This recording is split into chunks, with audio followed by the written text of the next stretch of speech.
What's happening, brother? Can you hear me? Sure.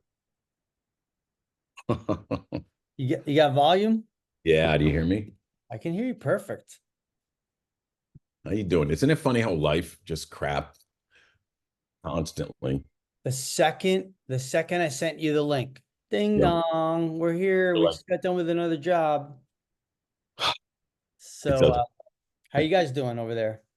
Good. I did yoga this morning. Nice. I'm Is it the trying. yoga with like a lot of heat? Like, No, no. just I'm a new beginner at this and it's good. Like lower back stretching and stuff. Are you feeling tight? My lower back hurts sometimes. I can't lift stuff. Like remember the old days amps and just Oh, crap in and I out of don't carry clubs. gear anymore. Can't do it. Yeah. So Oh, if there's ever something I'm doing, I got to be careful with my back. I just don't want to tweak it anymore. I can't. absolutely. We're No. just No. carrying shit into clubs, like up and down stairs in our 20s. Well, I mean, maybe we alluded to this earlier, but now if I did, occasionally when I do a live gig, I got to make sure like, is there a back line there? Are there cymbals there? Right. Everything's got to be there, which is I'm probably gonna, more of a pain in the butt to actually have me than like hire somebody else who's willing to bring their drums. it's we did it, man. We I did it. know, I know, we I've did been it. talking to Carmine Rojas. You know Carmine from No, no, but we had talked about him last time. I've never met him. I know, listen, I know of him because among other things, among his playing, he has a great presence on LinkedIn actually, and he is a very active poster of stuff that he's doing and so on. So, okay. but no, I don't. But He's great. I mean, he's 71 and he's working constantly yeah, doing little pockets of stuff he's doing in Europe, just gigs here to the little things he hasn't stopped. And I look at that guy, I'm like, wow, like grew up in New York City, grew up in New York in this yeah, late 60s. He was a teenager and he went to Fillmore East and he saw everybody. Like yeah. he saw Zeppelin's first tour, like all the rock stuff, That's you know. crazy. I know. I miss so many bands. Somebody just asked me if I ever saw, like, for instance, I was trying to think who it was, but I was like, no, I haven't seen it. It was no, we were watching the Bob Marley movie the other night, Right. and my wife asked, had I ever seen Bob Marley? I said, I think I was a little too young We to were like go to shows when I'm 12 or because he whatever. was like mid 70s. That was mid Yeah, 76, right? Yeah. I know that. And then you see those shows in America, and it was all white kids, like yeah, Grateful Dead type. It was all, smoking yeah. meat. I know. Hey, so I talked to Andrew yesterday. You mean Charles? Charles Sarge, Charles, yeah, yeah. good kid. Yeah. So, So I happy, man. mean, so we should say this out loud and that he wants to be certain that whatever, if if we're involved in an endeavor by any chance, Right. that we don't talk about anything on air, right? Right. So, because he wants, Yeah. So we shouldn't so, mention it. but no, no, no, no, no. I think and what I told him was that we could I said I We should said do with me, and Graham, right? no, Did you no, I say? said, yeah, I said, well, well, certainly it's okay for us to talk about our remembrances, like, and he was like, oh yeah, no, absolutely. So, but I think, no, because I spent like over 3 hours Mm. talking to him, and it's very, very thorough, right? And so at one point, I mean, because Very, very, this very thorough. This is not a surprise because he's already posted our interview on YouTube. So, you know, it's this is not I'm not giving it away. But he at one point in the interview to me, he said, I'm sorry if I'm asking questions that are redundant that other people have asked you. And I stopped, I was like, wait, wait, wait. It's like you and like three other people have been interested in interviewing me ever in my life. So like don't feel ashamed. Ask away. I'll just keep spewing my bullshit. So Did he? Oh, so you did a Zoom call with him, yes, we did and he we did posted. audio. We did audio. Right. because you know what? Because I had a sense that it would take a while, and I wanted to be able to walk around the house and empty the dishwasher and stuff while I'm bullshitting, you know. So he he was very, very thorough, and he kind of knew the dates, you know. He knew all the dates Oh, of how stuff. do you get it so when you get messages, it doesn't ding when you're Oh, talking? that's such a pain in the ass. Like my message Hon- thing. I Are you all honestly right? have no idea. You know what I did? Yeah. I'm on my MacBook. I'm not signed into messages because it's a Let friggin' me, pain oh, there in you the go. butt. Quit it, quit it, quit it. There you go. Yeah, Quit. just get the Duh. hell, just get Duh. out of it.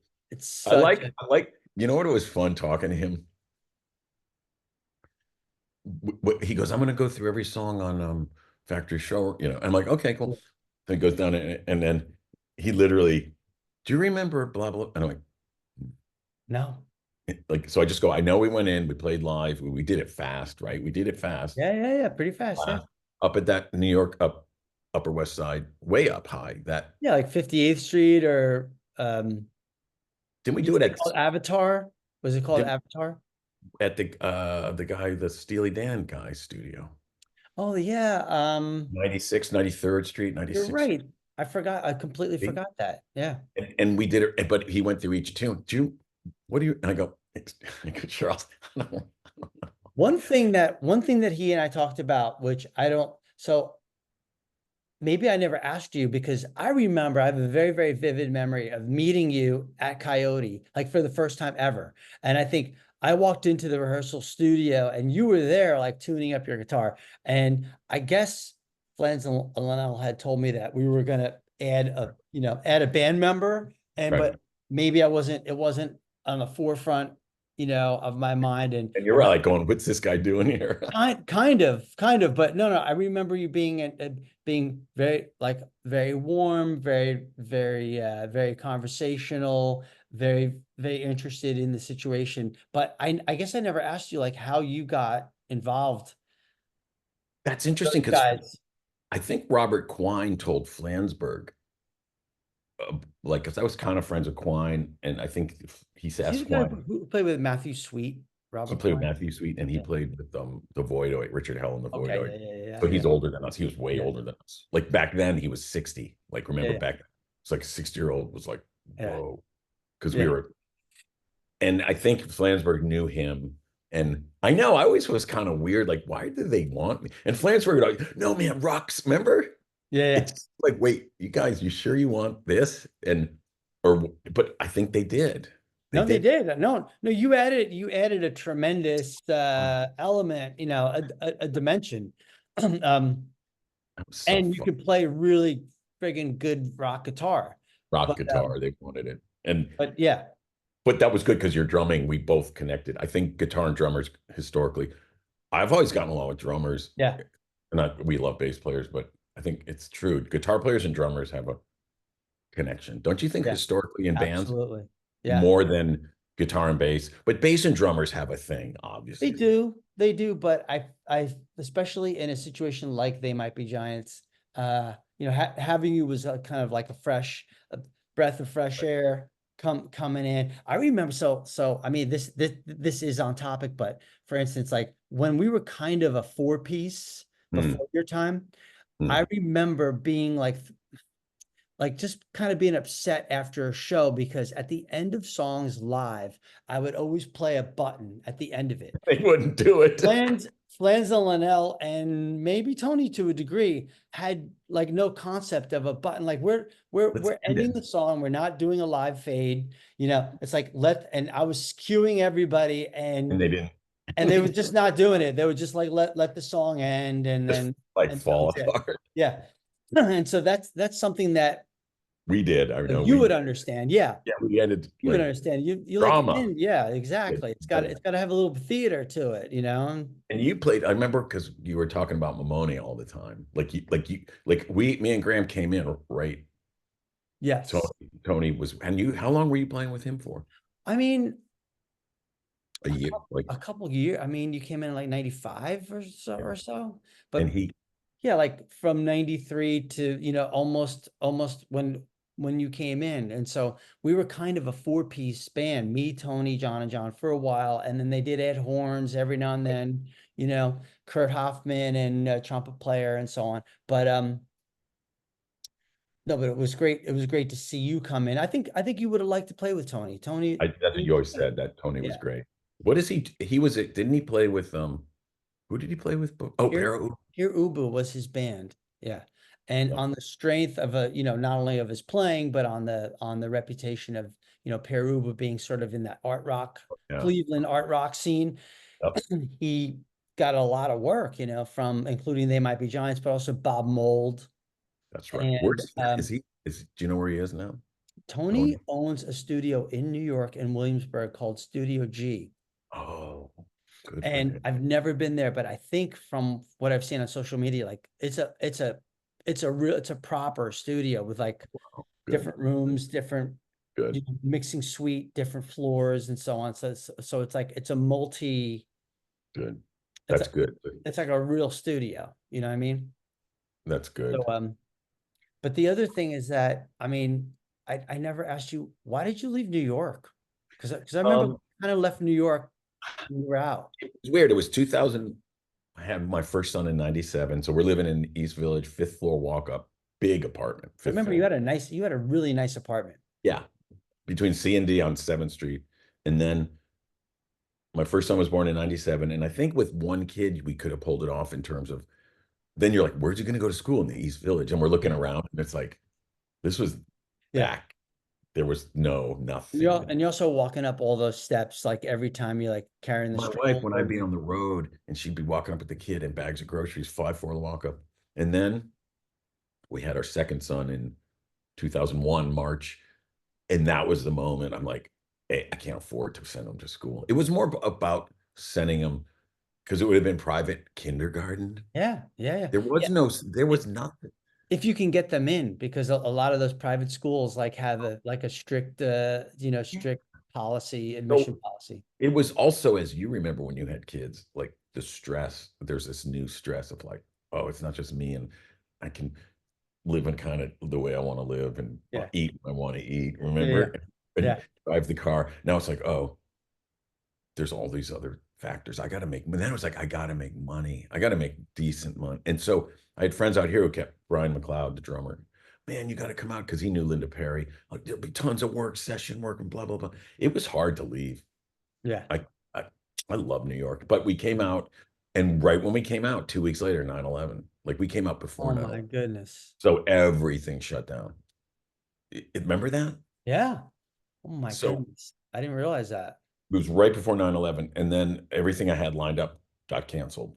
Like I was playing with Eagle Eye Cherry then, and we had done a record and we were going to tour. That got canceled. So then I was in LA. It was such a weird time, remember? It's Yeah. like, so that was the reason I just was like, I gotta, because New York, it was art, man. Iggy and and They Might Be Giant. Oh, Yeah. everything it was art, which was great. Yeah. Like You were like, I mean, when though just that lineup, Iggy, and They Might Be Giants, it was, not even including David Bowie yeah. in your portfolio is freaking unbelievable. And it was, but remember those days, like you just made enough to pay the bills and it was cool. Yeah. You're like, I'm doing it, man. I'm doing it. Yeah. And then you have kids, and then it's like, oh, wait a minute. Health insurance? Wait, health insurance? School. Yeah. The I school didn't have thing. health insurance until I had kids. Did you have health insurance? Sporadically. And I remember talking to like an insurance salesman once when I did not have health insurance. And I just said, the stress of having to pay like this huge nut is worse than the stress I have from not having health insurance. At least I know like I'll get Medicaid in like an emergency room, but to pay as a single gentleman at that time, like to pay like $600 a month was like And plus, you were healthy. We were healthy at that age. Like yes, when you're we younger, were, lucky. you're healthier. Yeah. We were lucky. We didn't think about it. But I think that was the main reason. But I miss it so much. I miss the people and I miss the energy. And LA, it took a long time, man. The Yeah. culture Yeah. shock of LA and Well, it's more of Los Angeles seems more like a pockets of neighborhoods, urban sprawl or like suburbs or suburbs. neighborhoods, right? You know, So you can be and technically be in Los Angeles, but you're like miles away from, you're 45 minutes from Santa Monica or Right. yeah. So we learned raising kids here was good though because they were outside all the time. Yeah. I was thinking 2 kids in a 5 foot like in the winter they're going to be inside all. It's tough. New York's tough, man, with kids. I New don't York know City. how people do it. I don't know. I You know. did it. You did it out of the city, right? Yeah, I live north of the city in Westchester County. It's So great. it's Great. great. We have a commuter train that goes right into the city. Uh, Great. we actually live across the street from the high school, which is also the middle school. No, So my kids can walk to and from, or they can come home in, great. in between school and lacrosse practice. Yep. So It's great.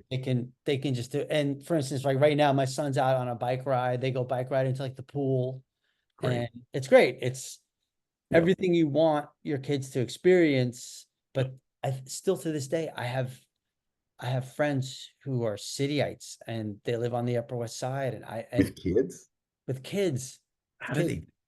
You got to make a lot of money. I think so. I think you have to have means because honestly, quite honestly, I feel like a lot of these people spend their summers in the Hamptons, Oh, really? right? Mm. So just that there's your telltale sign. You're like, oh, great. I would like to spend my I want to spend my summers in the Hamptons too, you know? The thing about living in the city too back in the 90s was we didn't have a car, no, and so we never went to the Hamptons. Like I don't think I've ever been to the Hamptons in my Yeah. life. Maybe have you? I've played some gigs out there actually. Yeah, Steve yeah, Stockhouse yeah, was gigs, one of them. And right? no, but like to vacation, absolutely not. No, no, it was something that was either not in my social circle or something that I could never afford, right? Because like when you talk about going out, like I'm just making this up, but houses have to be like 30 grand a week or whatever. It's like crazy money, right? It's I do, yes. And so we never that was the other realization was we're in New York City with these kids to have to be do it right to have a car, you got to buy rent a parking space. Remember? You like Yeah. having a car in the city. And Did you then so consider a suburb like Queens or we Brooklyn or looked like Jersey City before or we moved, yeah, before we moved to LA, Harlem, we looked in Harlem because remember back then, you could get a brownstone for 400 grand yeah, for 500. And we looked up there. I was like, oh, yeah, I kind of wish we had done that. yeah. But I did work out here. Thankfully, I worked out. It's easier. You know what's weird about LA? It's easier life. So you get kind of everyone gets mellow and groovy and you lose your edge. Definitely. People, you That's all don't, right. it's okay. As you get older, it's healthier. But Yeah. you pull into your driveway with your amps and your guitars and you go, take your guitars out. I'll take my amps out tomorrow. You know what Tomorrow. I mean? Yeah. Like New York Yeah. City, you're in a cab. Oh my God, I know. It's horrible. Yeah. Remember? You're just like, but it keeps your guard up and stresses more. But where does Flans still live in Brooklyn?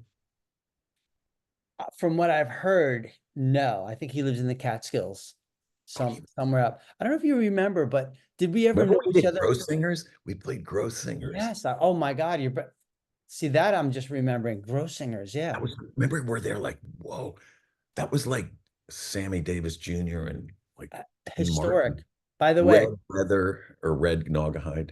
there is a documentary either about the Grossingers or about the Neville, one of those. And I think we played both We played Gross. I know we played one of Grossing. them. Yeah, but no, I remember that. And it's kind of a cool documentary because it's the same thing that the history, Frank Sinatra, Sammy Davis, Dean Martin, Buddy Hackett, all these, The Borscht Belt.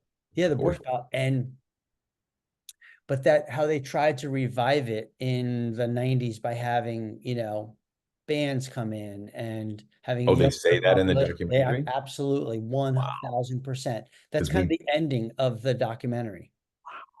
So we I would recommend it. I'm gonna watch it because I think I saw it actually somewhere. I saw an ad for it. But I don't when know you what say it's called. Catskills, what does that mean? Catskills is So that map? the Catskill region, I think, is quite large, but the Catskills would be anything from like New Paltz, New York, Right. West of the straight up to Albany. I could be wrong, but straight up to Albany and then west of that as well. So it's a huge swath of the state. So I think Flynn's lives in the western part, maybe not around the Woodstock area, but somewhere else, west of the Hudson, though. Yep. Yeah. West of the Hudson. He Yes. always had a Yeah. place up there. Didn't he have a place up there? I I don't don't know. remember. Because I was just gonna say that I was the one. uh, Did we know each other when I had a house in Kingston? Actually, I came Yes, to play in Kingston because I lived down the street in Kingston. I think I think you were in Jersey City. Wait, where were you I when was in Jersey City for a while, and then I bought a house in Kingston, New York. with your first wife? Yes, yes. What year did you go up there to Kingston? Uh, 1999. It Okay. was good. Okay. It was good. Nice up there. And Gail's Yeah, up there. Gail was up there. that's right. Gail Great. Dorsey. Yeah. She She was lived up there. not far from me. We never really knew each other. Uh, but Kingston is a really nice place to live because you kind of have you're living in the countryside in the rural area, yet you Mhm. have the city services, like you have city water, city sewers, city Right. services, and the taxes were great. Yet almost across the street, I could be in like a mountain preserve for like mountain Wow. bike riding and stuff, you know. So would you recommend Kingston if someone was coming to live upstate or I like where would would, yeah. It's kind of like a funky little city. I mean, there's some of these cities that are, and it's not too far either. It's like right, Kingston? just 2 hours from New York, but I mean, back then gas was cheaper. I know. Time was more abundant. Gas was cheaper, right? Yeah. Isn't it crazy, man? Well, being out here, like Woodstock's gone through the roof, hasn't it? Or I guess. I mean, so I think so. Speaking of 9/11, after 9/11, either 9/11 or COVID made a lot of people leave, just flee New York City. And I think they went upstate, they right? went upstate and they bought, I mean, I'm going to make this up, but let's say you could buy, a piece of property and a house in Kingston for 400 grand, Right, right. you know, and like then send your kids to public school and buy a car. And so people were Get selling their into the apartment. city. Yep, Yeah. yep. And that's So good. And where's Linnell, do you know? I don't know. I don't know. I think he might still be in Brooklyn. He might Those still guys be in were Brooklyn Brooklyn. because Wait, those when guys I were. dad, I remember the first time for a rehearsal. It was that day we're talking about getting out of on the L train, right? yeah, To the first stop in Williamsburg. Getting out, Bedford Street. Yeah. walking up. Bedford. The coffee shop was the only thing. The El Remember? Cafe. Yep. It was kind Yeah. of the only game in town. That was it. And I remember having my guitar going, God, man, what? Where are Remember that? I know. I They were remember it Brooklyn very, very boys. well. Yeah. Yeah, because the El Cafe was kind of like Is that still there? I don't think so. Yeah. And I have not been to Williamsburg in a long time, but Yeah.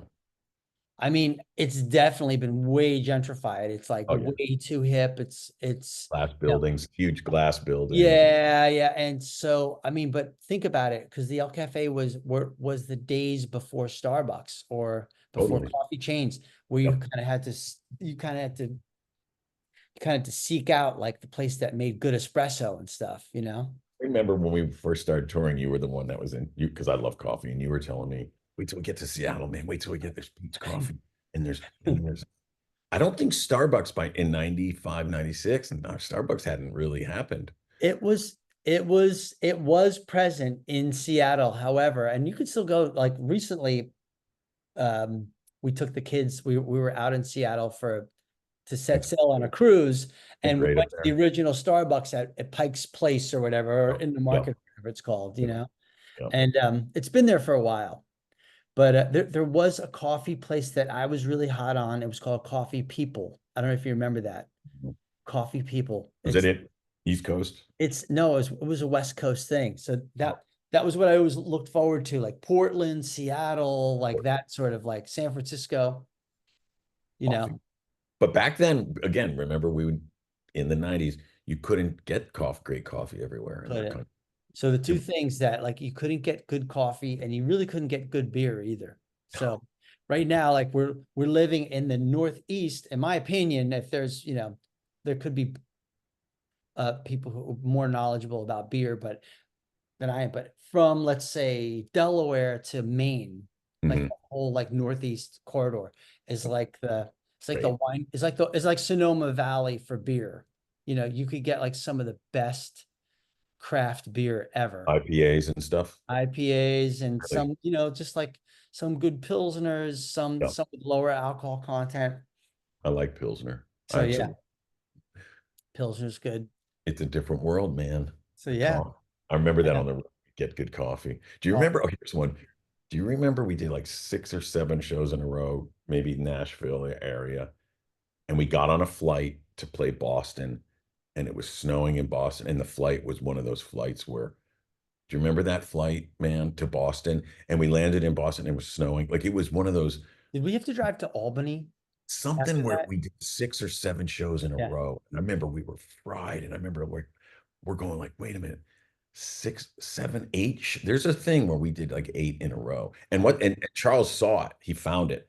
And I'm like, and then we got on a plane. I think it was Nashville to Boston, and it was crazy turbulence, the most turbulence I've ever felt in my life. And I'm Yeah. thinking, I'm gonna die on a They Might Be Giants tour. Yeah.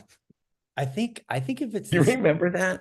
We were I vaguely, but I do remember if it's the same, we had we it took like every ounce that we had to actually get to, let's say, Boston.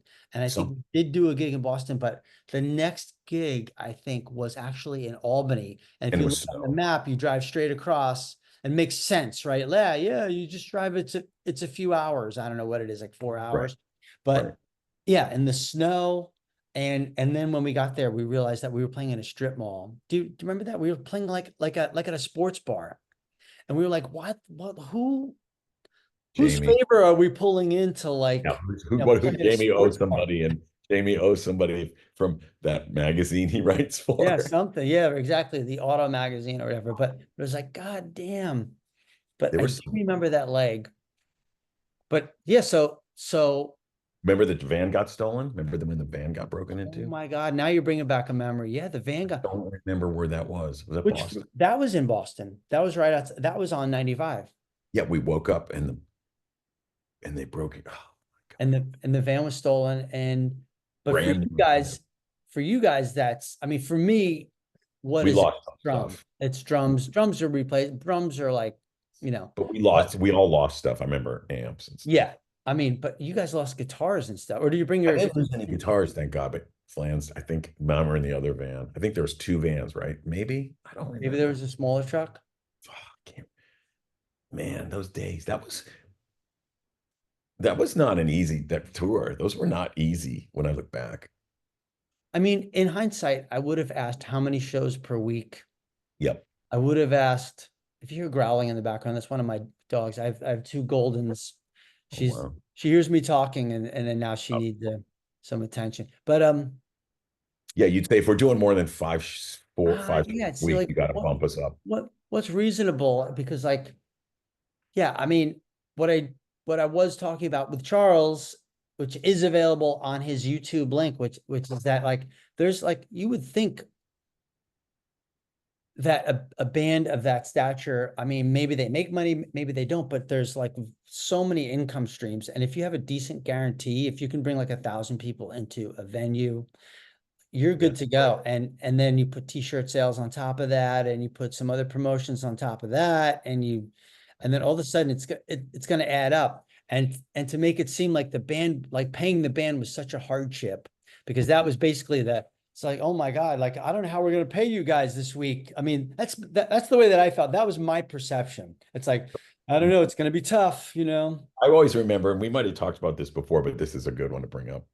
Was I learned a word from Jamie, was we're out on the road off without horns, and we went, I think we said, hey man, we got it, we've been doing this a long time, can you bump up ours? Oh no, there's no money, there's no money. And then the next run, there's horn players, and you and I, but I thought there was no money. And so then we went to Jamie and we said, come on man, like you're getting t-shirt sales and blah blah blah. And he said, he taught me this word, cross collateralize. We don't cross Oh, yeah. collateralize the Yes. money.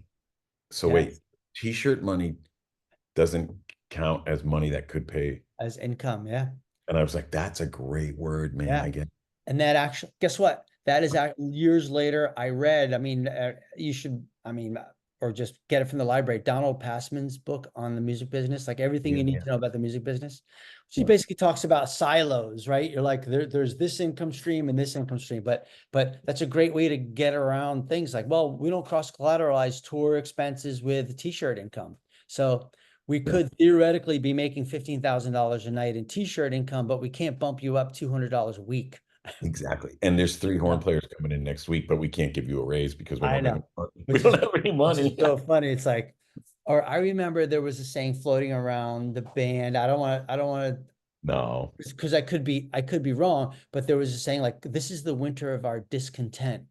The winter of our discontent. So we're gonna have to hunker down. Meanwhile, like some people are driving around in antique cars and other people are like think other people are figuring out ways to like not work for the next month of January or whatever because Right, right, right.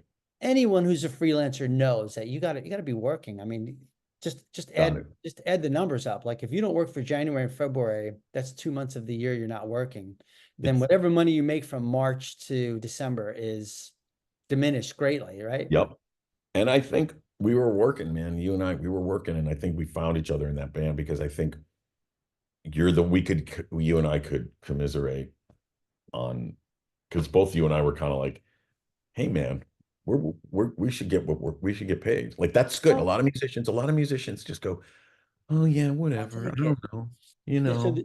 And when you and that's I were like, kind of like, no, well, that's a great point because you should anyone who's a freelancer should never just like because like this is your only worth really like this is so if this is what you do if you're a freelancer and you're a house painter then you should get your day rate you should right, get your money's worth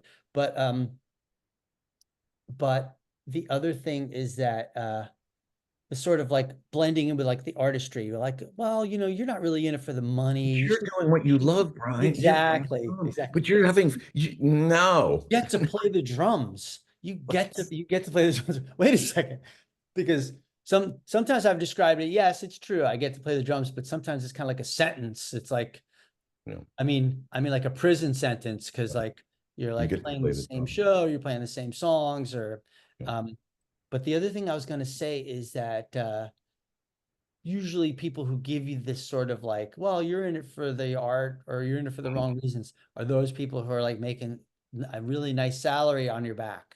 Yeah. Trying to keep, oh, dude, you're having fun. Great drum part That tonight, was Brian. amazing. That was You amazing. Yeah. sounded great, Brian. No, you can't leave, man. These guys would be, I know.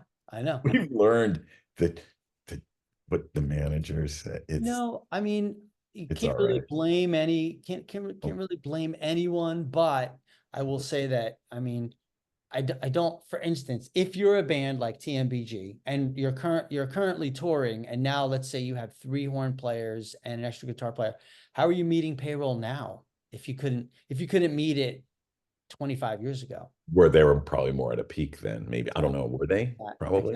Exactly. I guess so. Charles, Listen, those Charles guys was, like I describe those guys as like being like a vapor. They're always present, and they're always around, especially when you don't realize it. You're just breathing it in. They're always somewhere in a those movie, in a television commercial. TV, the TV shows. They like Charles List. I'm like, I didn't know they did that. Yeah, this. He named them. I'm like, Yeah, yeah. So that yeah, would have been a good era for us to be in the band right there because I you think get, they were doing incidental music for some television series. So they could have.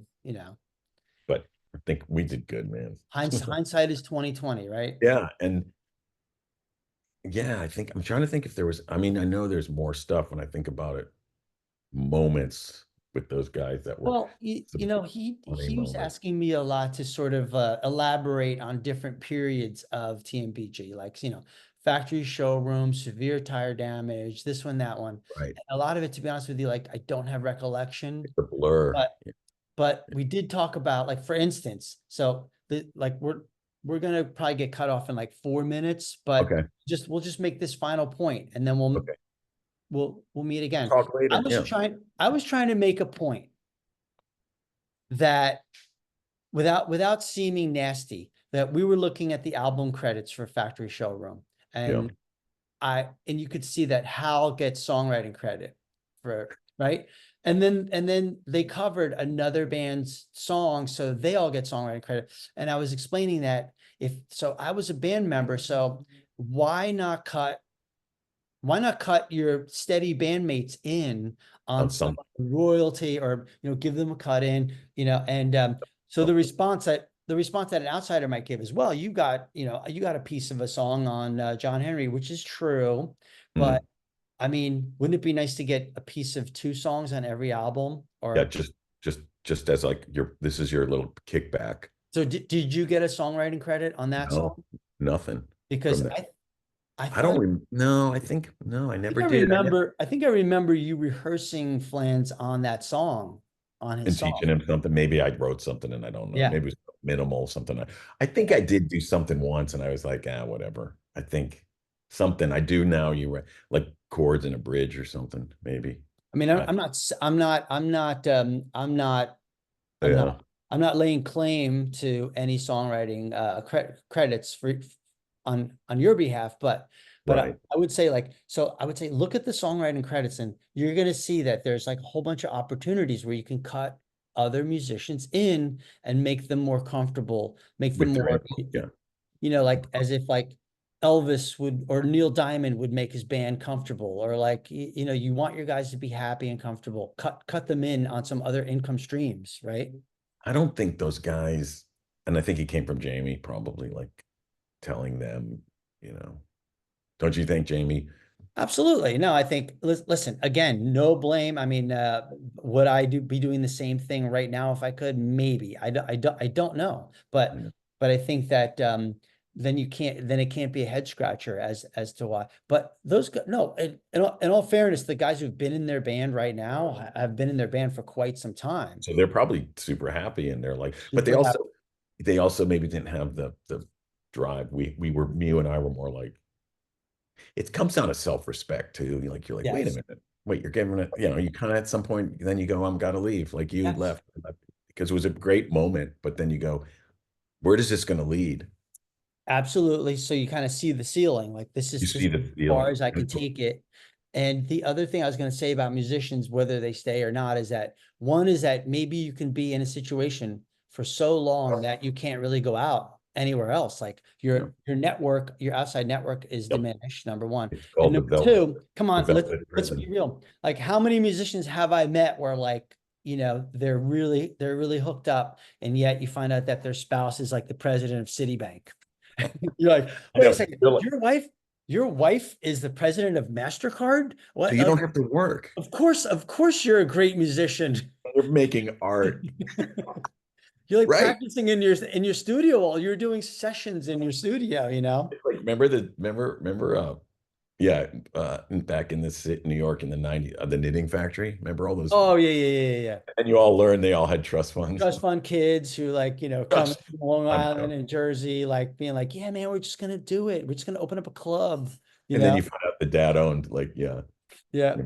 I know. Yeah. No, I'm convinced that a lot of successful musicians have had spouses who've been very forgiving, and also spouses who Yeah. are gainfully employed to the nth degree, I love that vice president of A MasterCard. MasterCard, wait, you didn't tell me that. Like, yeah, sure. We're Oh yeah, going. life's why are you so hung up about getting paid more money, Brian? I know. Don't worry about the money. Yeah. The call's gonna end soon, but you Okay. and I are gonna meet up again maybe in a couple days. Yep. And just to shoot the shit, because I want to, because I miss you, and Great. I want I'd to love catch to talk. up.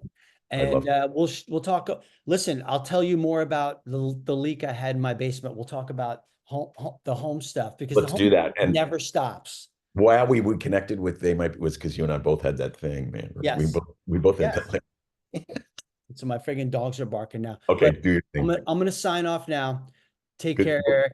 We'll talk later this week. Okay, take care, buddy. All right, Brian. Bye. See you later. Bye bye. I'm gonna end it.